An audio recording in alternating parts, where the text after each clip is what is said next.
Queen Elizabeth II was spotted being driven around in Sandringham as she prepares to reach an historic milestone.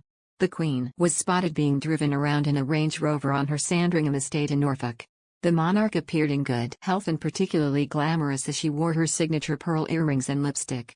While the rest of her outfit could not be seen, she did not wear a headscarf as she sometimes does when out and about for non-official engagements and visits. The Queen arrived in Norfolk in late January and is expected to remain there until at least early next week. In Sandringham, Her Majesty is likely preparing to make history and become the first English monarch to have sat on the throne for 70 years. The Queen acceded to the throne on January 6, 1952. Following the untimely death of her father King George VI. The king died in his sleep at Sandringham, which is why the monarch normally spends the anniversary of her accession privately at her Norfolk home. While she doesn't normally mark publicly the day she acceded to the throne as it's linked to a personal tragedy, she has stepped out of her home to mark the anniversary on a few special occasions, including on her 30th year on the throne. As the anniversary of her accession to the throne falls on a Sunday, the monarch could be spotted in public even if she doesn't carry out an official engagement. This is because the sovereign, who has a strong faith, normally attends Sunday service and could decide to head to St. Mary Magdalene Church this weekend. This year's stay in Norfolk will be particularly poignant for the Queen, as Sunday will mark her first accession day anniversary spent without Prince Philip. The Duke of Edinburgh died in April at Windsor Castle.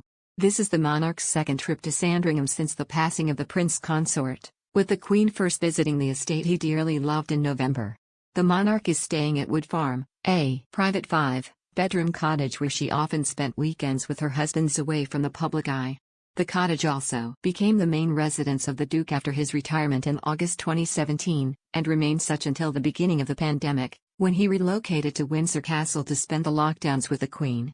Her Majesty is the only senior member of the royal family not to have yet undertaken an official engagement in 2022.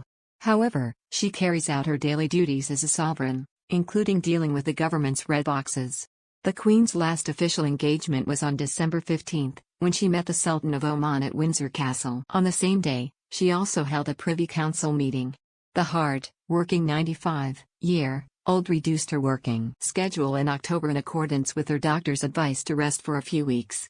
The Queen hasn't completed a royal engagement outside palace walls since, but has held virtual and in-person audiences and meetings. The year of the Jubilee is expected to be busy for all senior royals, who will likely travel across the country and the Commonwealth to celebrate the monarch's unique milestone.